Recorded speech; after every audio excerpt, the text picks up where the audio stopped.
I am going to post a few comments before I get started with our study for some resources. One of the other things that I want to go ahead and direct your attention to, our passage that we'll be studying today comes from Mark chapter 1, verses 28 through 39. So if you want to go ahead and get a Bible, whether that is on your mobile device or if you have a hard copy like this, I want to invite you to go ahead and pull those up. I will go ahead and list some of these resources real quick in the comments section as people begin to log in. So let me go ahead and do that real quick. Let's see. Boundless Compassion by Joyce Rupp is one of them. Reimagining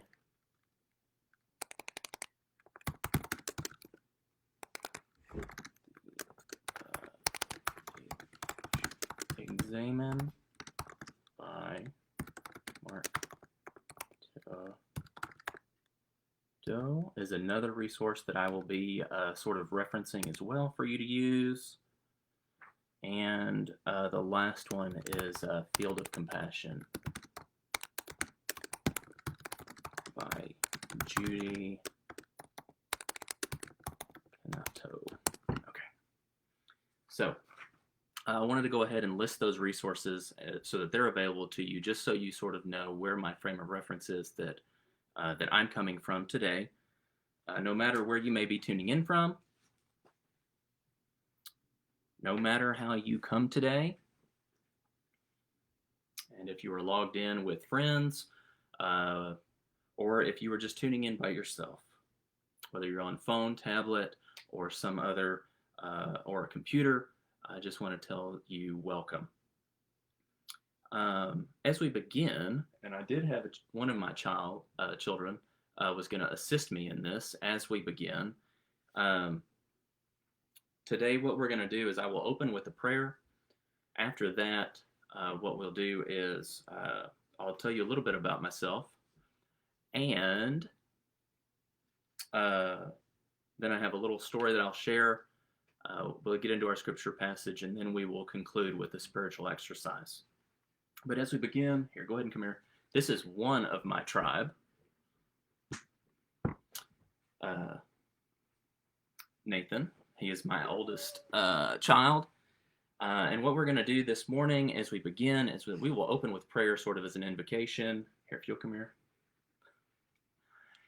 We're a little hyperactive today. And so what we'll do is I just want to invite you to pray in this sort of way. Pray in a way that's comfortable for you.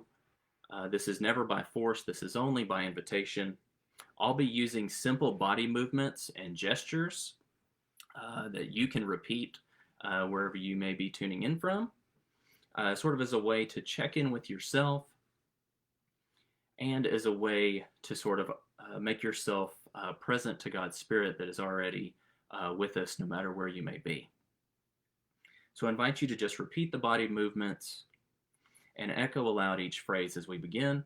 And I have my son Nathan who will be assisting me. Yep. Okay, so if we can, you ready? Yeah. Okay. So we start like this. For what I know. For what I know. And what I shall know. And what I shall know. For what I feel. For what I feel. And what I shall feel. And what I shall feel. And on this one, I want you to give yourself a really big hug. I know. For who I am. For who I am. And who I shall become. And for who I shall become. If you have someone next to you, you can grab their hand. If not, just imagine a loved one, family member, friend, someone to hold hands with. For who we are. For who we are. And who we shall become. For who we shall become. We give you thanks, O God. We give you thanks, O God. Amen. Amen. All right. Jinx. Thank you. All right. If you'll close the door, please. Thank you, Nathan. You bet. All right. Adios. So, welcome today. My name's Shawn Ashmore. I live in East Dallas. We've lived in Dallas since 2007. My spouse Allison and I, we have two kids, Nathan and Joel.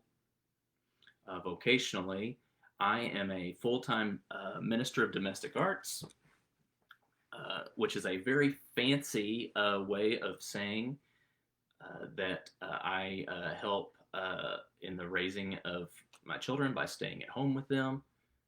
And I am also a part-time spiritual director. And what that basically means is that I listen to people's stories about God's presence in their lives and sort of just a companion alongside them in their spiritual journey. I grew up in Abilene, Texas. I went to Hardin-Simmons University. I also went to Truett Seminary. And I've also been trained as a spiritual director through a organization called Heart Paths, and that's one that I will be serving this next year as an intern with other students who are interested in learning more about sort of the contemplative life. As far as sort of our orientation to Wilshire, we joined back in 2012. We are members of the perennial Sunday school class. I volunteer in the preschool and children's ministries, and I also serve on the library committee to sort of give you a sense of sort of who I am. And I just want to say that I do miss seeing a lot of y'all. And unfortunately, today I cannot sort of see who is tuned in and checked in with us. But I do want to say welcome. And I will say, in a sort of prayerful spirit, if you feel so inclined to put any kind of prayer requests in the comments section, I will be attentive to those, and I will add those to my own prayer list that sort of I keep in praying for any kind of friend or any person in need. So you can go ahead and fill that out. So what I wanted to begin today was I wanted to begin with a story. And I wanted to tell you a story that I came across where this Native American grandmother was interviewed. And a question that was posed to her is that they were curious, what led you to becoming respected in your community as a kind-hearted, wise elder? And she responded, after she gave it a pause, that she had two wolves fighting within her, a wolf of love and a wolf of hate. She then went on to explain that which wolf grew stronger depended upon the one that she fed each day. And I probably have a few wolves in me, and maybe you do too. And of course, this story may recall other similar stories of appealing to your better or lesser natures. It might appeal to sort of having an angel or demon on your shoulders. But I wanted to stick with this powerful image and metaphor because I think it affects how we view ourselves and how we view humanity, especially when we can take a step back and see where we focus our energy and attention. For the wolf of love, the view is wide and inclusive, finding its expression in compassion, in kindness, mercy, understanding, hospitality, justice, charity, and all the ways in which we approach ourselves with a sincere desire of acceptance, despite all of our contradictions, despite all of our shortcomings and failings. And this wolf of love is also where we welcome others regardless of our differences. But on the other hand, we have the wolf of hate. And this wolf is representative of all the quick snapping responses that arise from a tribal sense of safety and security, of loyalty and protection. And it guards us with fear and aggression against them. It snarls towards anything that poses a potential threat. course, this wolf takes many forms, including prejudice, animosity, degradation, oppression, revenge, hostility, humiliation, taking offense at things, blaming, violence, and any other response that judges and treats others as a threat or an enemy, viewing them as unequal and inferior. And each one of us have the capacity to love or hate. And the wolf of hate isn't something that we can eliminate because it's a natural response of our instinctual reptilian brain, as evidenced by neuroscience and psychology, and launched somewhere in the brain stem. This only understands survival and protection, and how it only has a handful of commands available, whether it's rest, fight, flight, or freeze. It's this part of ourselves that activates our muscles and our nervous system. It's protective. You may notice it physically anytime you have a moment of constriction or tightness in the body. It loves whatever it feels will keep us safe, and it fears whatever it feels will bring us harm. Now then, the wolf of hate is embedded deeply both in our human evolutionary story and in each one of our minds today, ready to howl and growl at any threat. But what matters is that we become aware of it as it presents itself. Acknowledging the wolf of hate prompts a certain caution within us as we feel that we've been mistreated, ignored, or triggered. Things like arguing with a neighbor, disciplining a child, scrolling through Facebook, maybe reacting to criticism at work, or perhaps whenever you drive by that house that has that political sign in the yard that you disagree with. It's important that we learn when that wolf starts to stir and activate itself. Now then, like wolves, two cubs tussling in a cave, love and hate both live together in every human heart.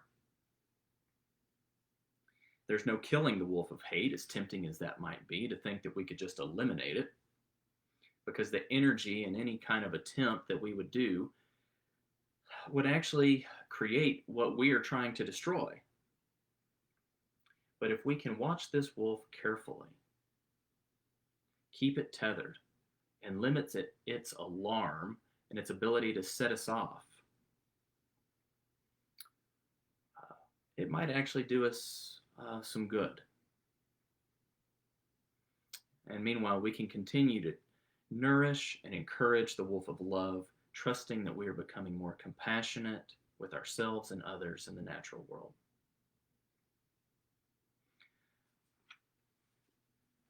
And I don't know about you, but I've found that the longer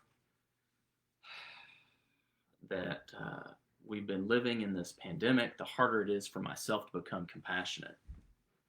I found that most of the time, and when I've texted friends or had any kind of interaction with them, that compassion is really hard for me to come by. And it'd be honest if I didn't admit to you that I have some compassion fatigue at the moment, where I just feel like my tank is empty and the reserves don't have anything left either. Of course, there's a number of factors involved I feel like the pandemic being one of them, but civil unrest, protests and counter-protests, conspiracy theories, having another black man shot at the hands of law enforcement last Sunday, even recent natural disasters in California and along the Texas-Louisiana coast, even the daily rhythms that have affected me with my own children about returning to school or learning virtually. not being able to attend worship in person, that feeling of just extended isolation without being able to be physically present with others. And I've noticed even as the longer that we have sort of remained at home for us, uh, that there are times that there are people that I need a break from, and there's people that probably need a break from me, and that at times I may even need a break from myself. And maybe there's some other factors involved for you too. Today's passage, though, all that to say, is that I think Jesus demonstrates and reveals a way that we can sort of live in a compassionate flow that cares for others. And Jesus also shows a way that he cares for himself. And we'll begin in Mark 1:28 through 39, but a little context before we begin. Jesus has undergone sort of an initiation of sorts through his own baptism. It's immediately after he sort of goes through this rite of passage and before he begins his ministry that he's tested in the wilderness. And I kind of wonder if Jesus also didn't tend to his own inner wolves while he is without any sort of outside help or support, as he is just somewhere in the wild with God. And it's only after these events that Jesus returns and then he begins his ministry by calling a few disciples and followed by teaching in a synagogue and casting out an unclean spirit. And so that finds us here in verse 28. And so Jesus says this, or the Gospel of Mark, says this. At once Jesus' fame began to spread throughout the surrounding region of Galilee. And as soon as they left the synagogue, they entered the house of Simon and Andrew with James and John. Now Simon's mother-in-law was in bed with a fever, and they told him about her at once. He came and took her by the hand and lifted her up. Then the fever left her, and she began to serve them. That evening at sunset, they brought to him all who were sick or possessed with demons. And the whole city was gathered around the door. And he cured many who were sick with various diseases and cast out many demons. And he would not permit the demons to speak, because they knew him. In the morning, while it was still very dark, he got up and went out to a deserted place, and there he prayed. And Simon and his companions hunted for him. And when they found him, they said to him, "Everyone's searching for you." And he answered, "Let us go on to the neighboring towns, so that I may proclaim the message there also. For that is what I came to do." And he went throughout Galilee, proclaiming the message in their synagogues and casting out demons.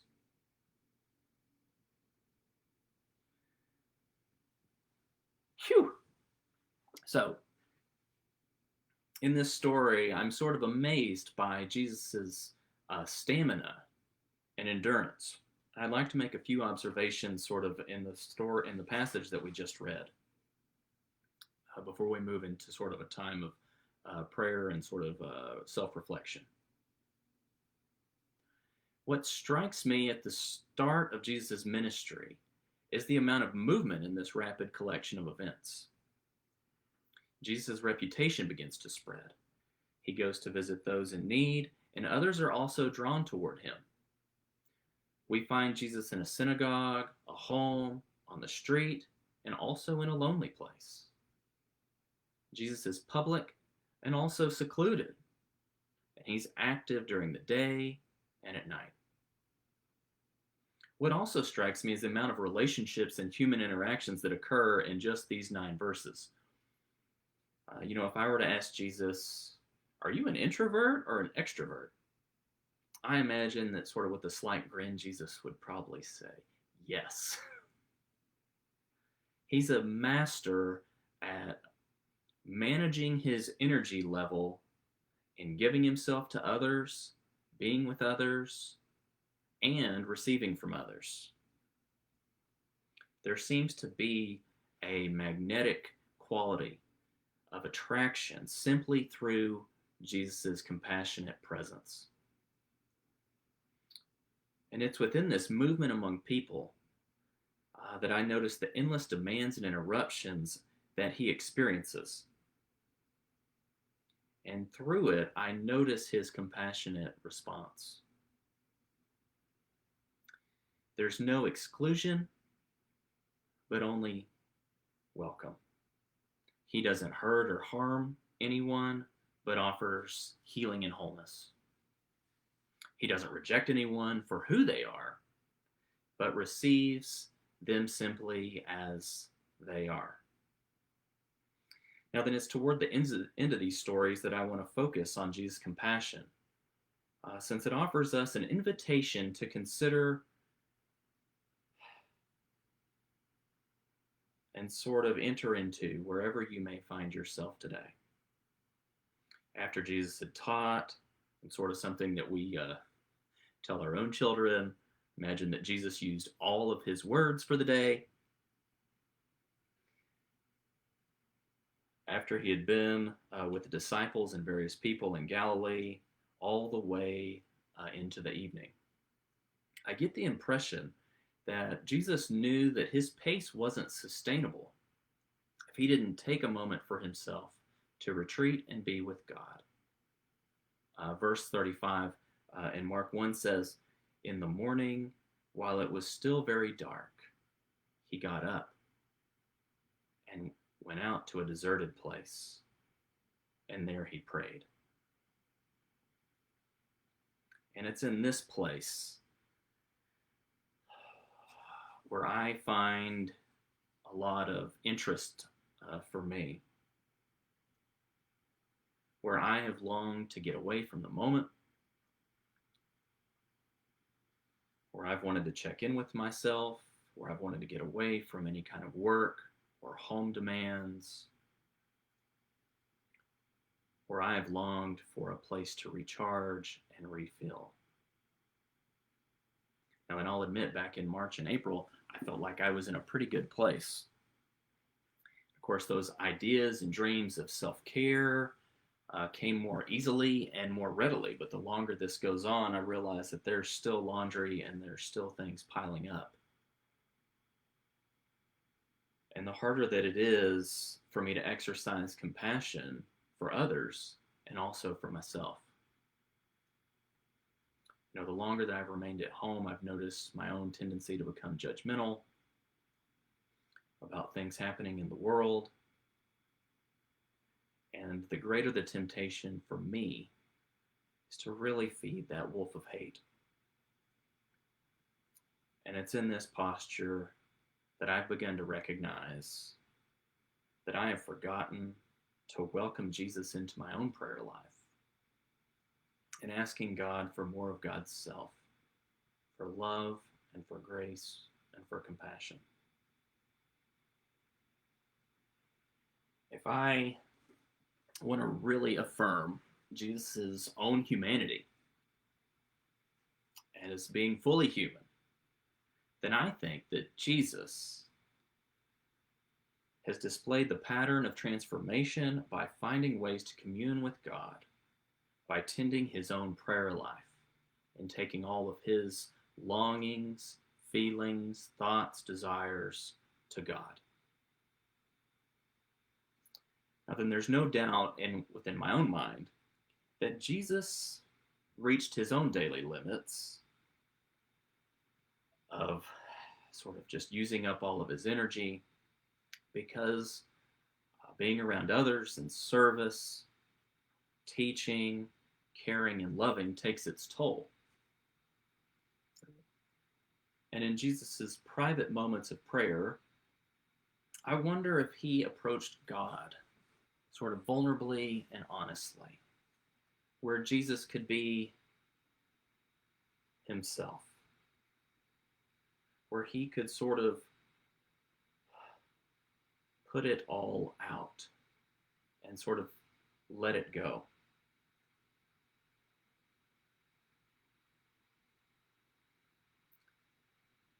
Expressing his own sort of desires and longings for compassion,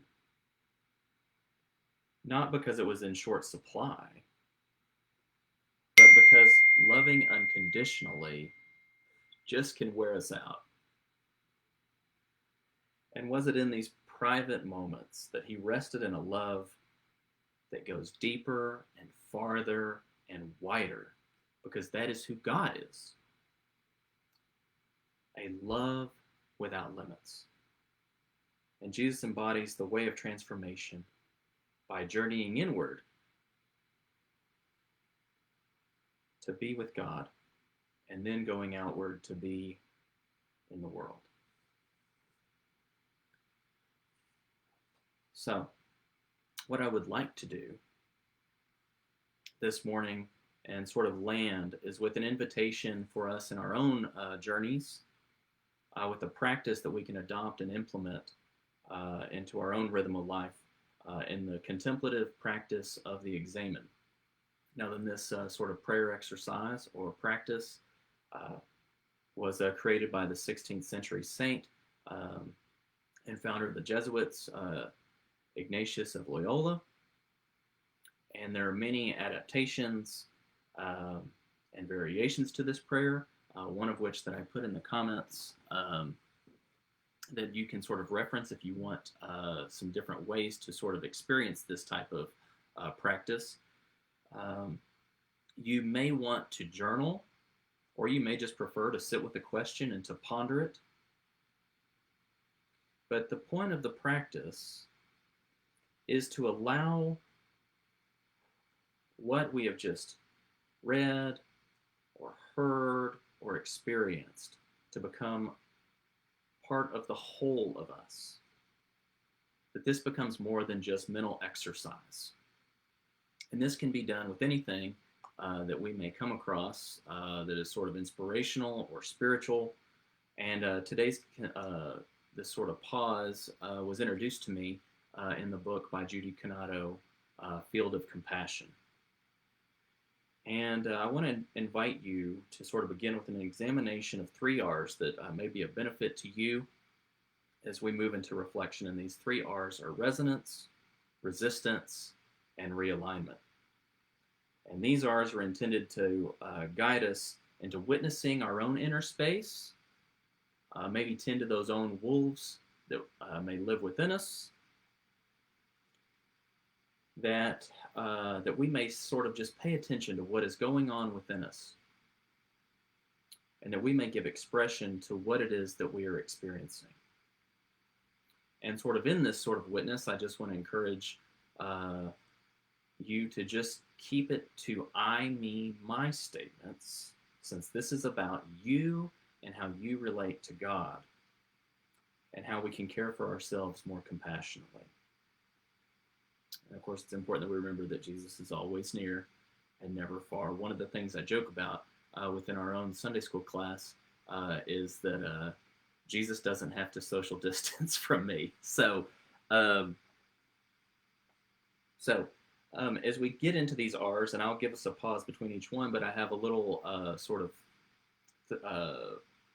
advice to sort of give out before we begin, is that we approach this without sort of any kind of judgment,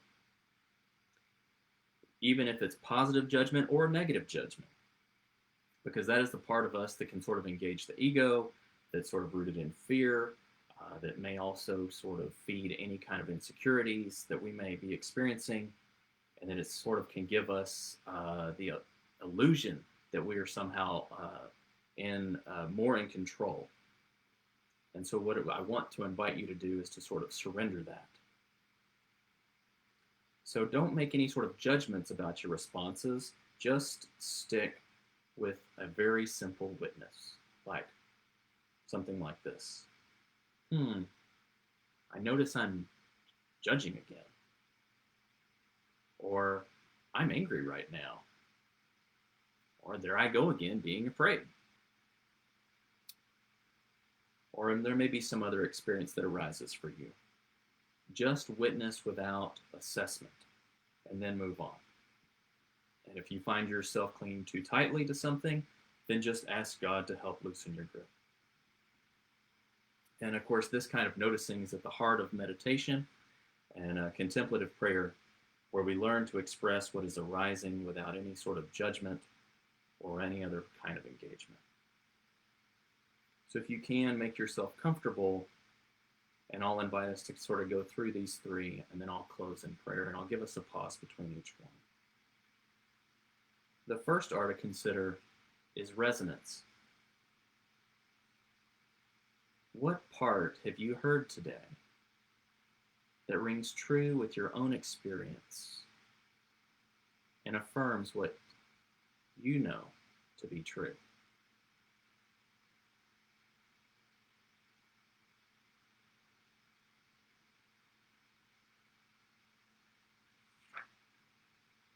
And the second R is resistance. Is there incongruity between what you have heard and what you hold as true? Is there something that you don't want to consider? Something that grates against your normal way of seeing things? Is there something that makes you want to dig your heels in and turn away and not enter into? So where is the resistance? And the third R is realignment. As a result of what you have just experienced, has something shifted in you? Have you noticed something reconfigured so that you may live out of a slightly different place? Maybe a place that is more compassionate. What has shifted for you, and what is different?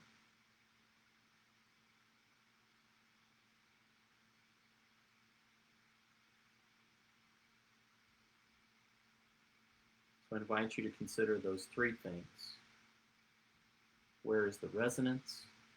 Where is the resistance? And where is the realignment?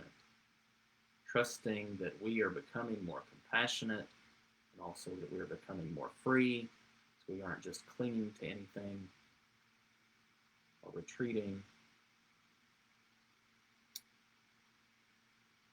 That we may take those three things, sort of as we learn to integrate that into our lives, trusting that God is at work within us,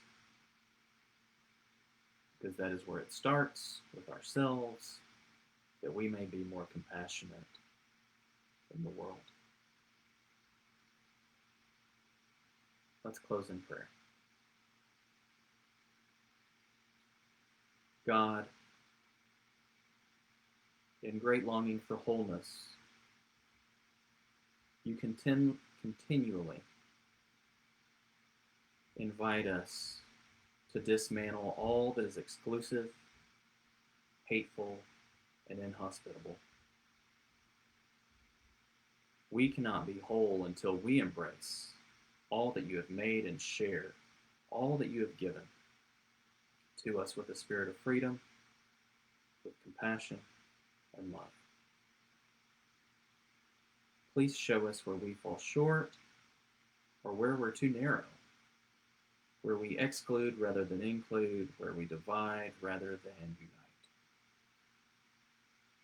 You've given us the gift of yourself through our companion Jesus for demonstrating a way that is compassionate, attentive, and wise. Give us courage to follow this path. And even when life is hard and unbearable, help us to see an invitation to become more like Jesus. It's in your love and in your compassion that we pray, Jesus, our friend. Amen. Thank you all for joining. Hope you all have a good week. God bless. Much love to everybody.